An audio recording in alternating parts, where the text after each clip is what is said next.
The champagne was icing my fingertips. I should have set it down before ringing the doorbell. But I didn't want to show up empty-handed. Not this time. Not after missing last Christmas because of a work emergency that wasn't really an emergency. Just an excuse I'd perfected over the years. Through the tall windows of the mountain cabin, I could see them. My family.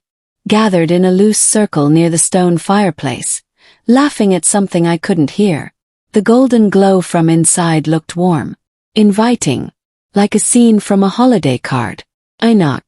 My mother, Diane, opened the door with a smile that didn't quite reach her eyes. "Oh, Rebecca. You made it."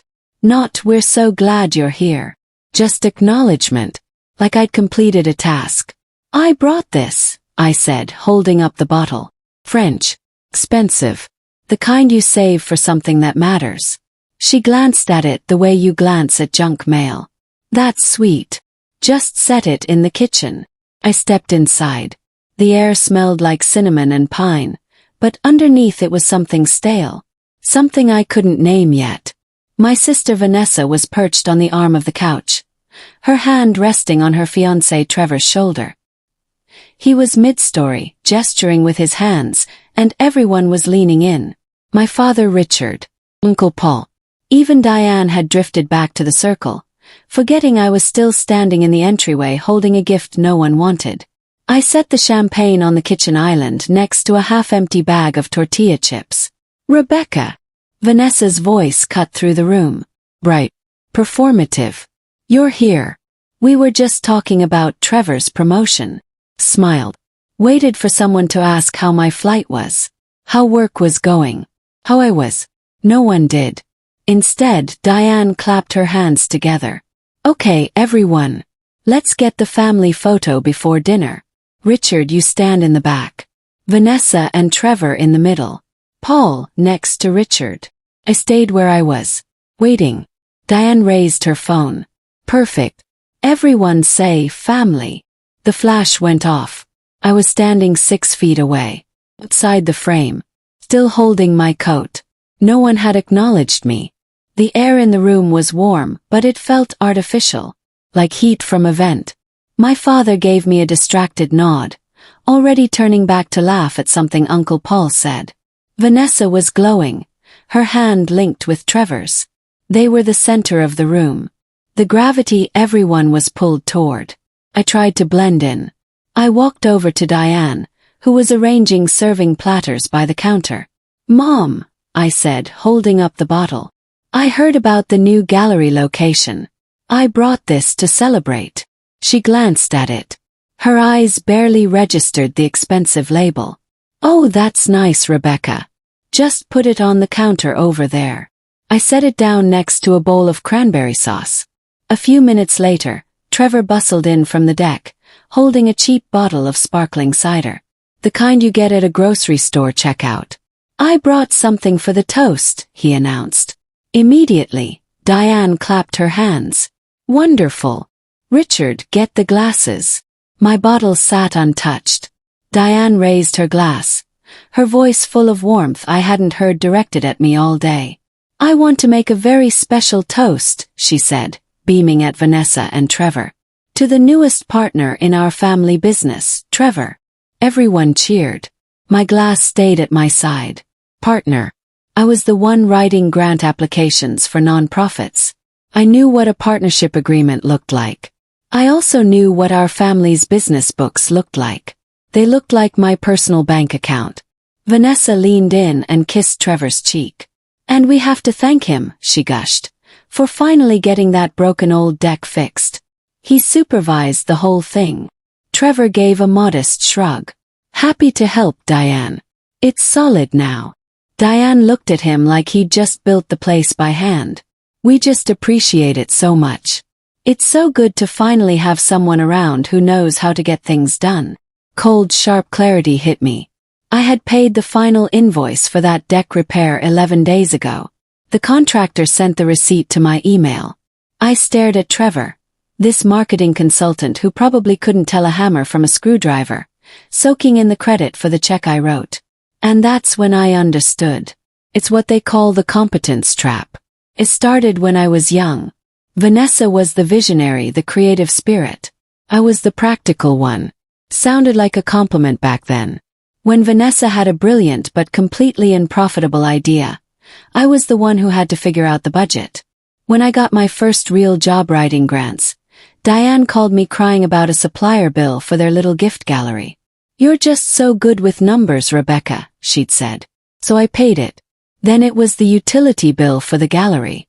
Then the insurance for the cabin. Then the monthly business support check, $1,200 automatic. That kept their dream afloat while I built grant proposals for charities that saved other people's lives.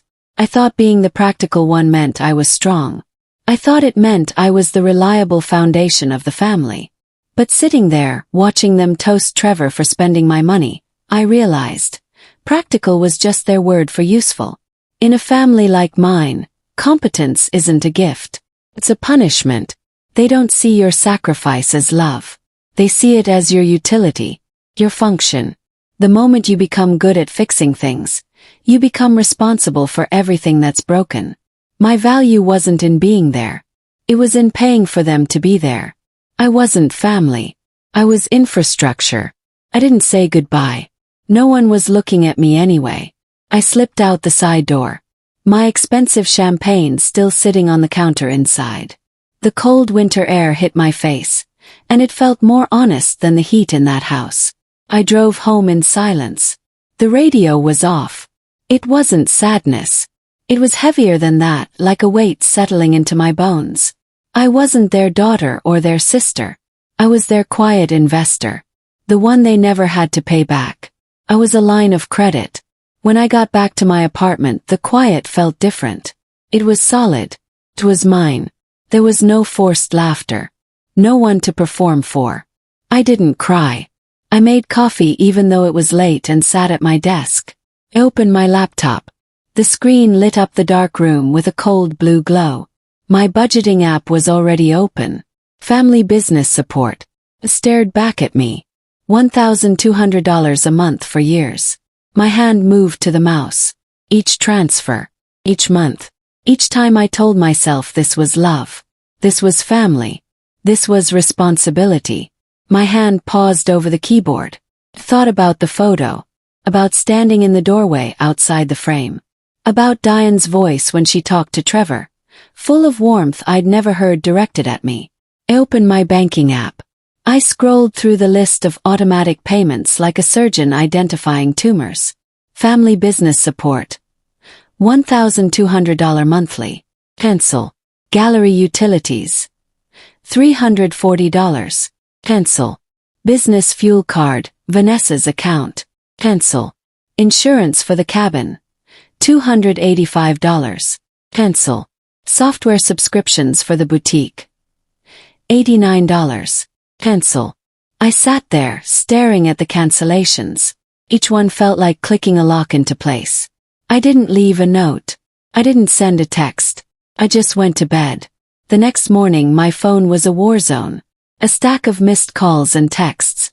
Each one more frantic than the last. I ignored them. I was drinking my coffee, watching the morning news. When the knocking started, not a polite knock. It was a sharp, impatient pounding that demanded to be answered. Open the door. It was Diane and Vanessa. They weren't wearing coats, their faces flushed with rage. Not concern. Rage. What did you do? Diane asked. Mo. Hello. Mo. Are you okay? Just accusation. Good morning to you too, I said, leaning against the doorframe. Her voice was tight, furious. The payment to the main supplier was declined. Declined. Rebecca. The gallery can't operate without that. What were you thinking? Vanessa pushed past her, her face blotchy and red. And the company fuel card isn't working. My tank is on empty. Are you trying to sabotage me? Are you jealous? Is that it? Jealous of what? Jealous. The word almost made me laugh. No, Vanessa, I said quietly. I'm just done paying for things that aren't mine. You weren't uninvited, Diane snapped, her eyes narrowing. We were just celebrating Trevor. You're making a scene because you weren't the center of attention for once. I wasn't even in the picture, Mom. Then she said it. The line that made everything inside me go perfectly, terrifyingly still. You don't have a husband, Rebecca. You don't have kids. You have a good job. It is your responsibility to support this family while Vanessa is trying to build her future. Responsibility. Not a gift. Not help. Not love. A responsibility. Vanessa just nodded, folding her arms, looking at me like I was a faulty appliance. For years I thought I was the strong one. But they didn't see strength. They saw a resource. I'm done, I said. Sounded so simple. Diane blinked, thrown by the lack of screaming. Don't you dare be selfish. Rebecca, you're choosing a fight over your own family. No, I said, and I felt the last bit of fog clear from my head. I'm choosing a boundary. If you hear that as a fight, that's on you. You will regret this, Diane hissed, pointing a finger at me. One day you'll be alone and you'll need us. If that day comes, I hope you answer the phone. I shut the door, leaving them in the hallway. And finally locked the deadbolt. The silence that followed was the best sound I'd heard all week. The quiet was addictive. My phone, once a constant stream of demands disguised as family chatter, was still. I muted the group chat. I turned off notifications. The rage from my mother and sister faded into a dull digital hum that I simply chose not to listen to. I started sleeping through the night for the first time in years. I thought that was the end of it. I was wrong. It was only the end of the first act. A few days later, an email popped up from an address I didn't recognize. The subject line was just one word: read this. I almost deleted it, thinking it was spam. But something made me open it. The sender was Trevor, Vanessa's fiancé. The new partner. The email was short.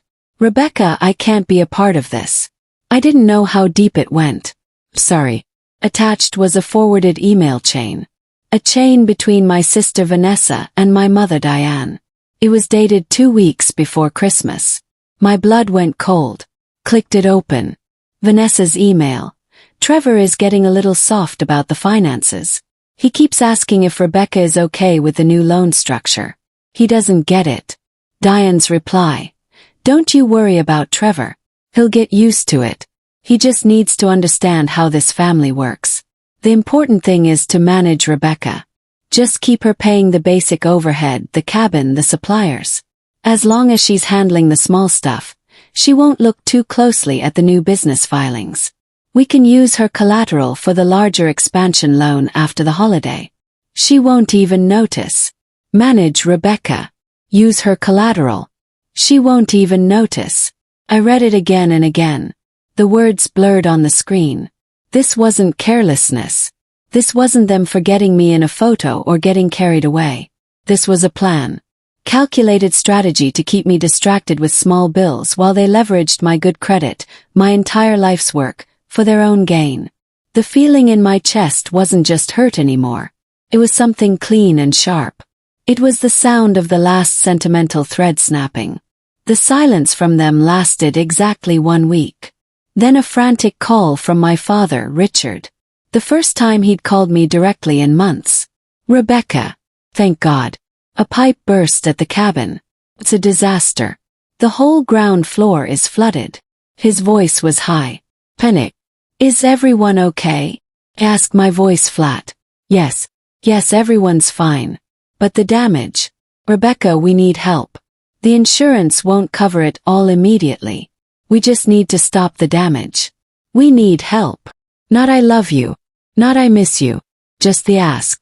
Always the ask. An hour later they were at my door. Diane and Vanessa. This time the rage was gone. It was replaced by a performance of desperation. Their eyes were wide. Their faces pale. Rebecca, you have to help us, Diane said, her voice trembling. It's the cabin. Everything is ruined. We just need a little help. Just to get through this. Just until the insurance clears. You know how slow they are. She held her hand out slightly. Come up. The gesture of a beggar. I looked at her. I looked at Vanessa, who was trying to produce tears. I thought about the email. Manage Rebecca. 1 second, I said. I walked away from the door into my office. I heard my mother whisper to Vanessa. See, she just needed to cool off. She'll come through. I opened my wallet. I took out a single crisp $100 bill. I walked back to the door and placed it flat in my mother's open hand. She stared at it. Her face went through 3 stages in 2 seconds. Hope, confusion, and then a dark rising fury. What is this? She whispered. Is this a joke? She demanded, her voice rising. I looked her straight in the eye. That, I said, my voice perfectly calm, the calmest I'd ever felt, is what I was worth in the family photo.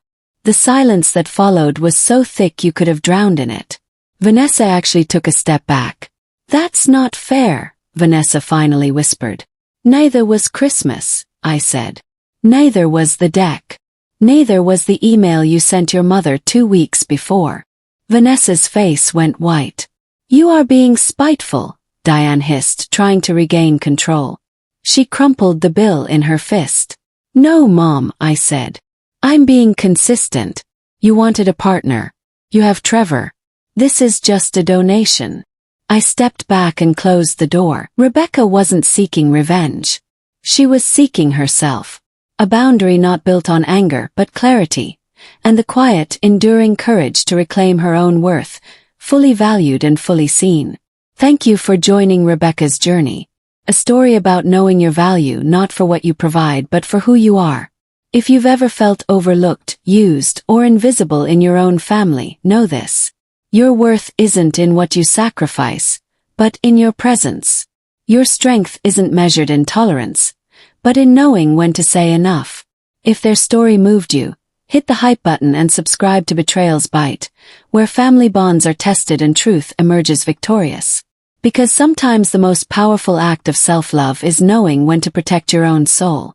Until next time, stay brave, stay strong, and remember, you are never anyone's investment. You are a person, not a resource. Protect yourself first. That's where healing begins.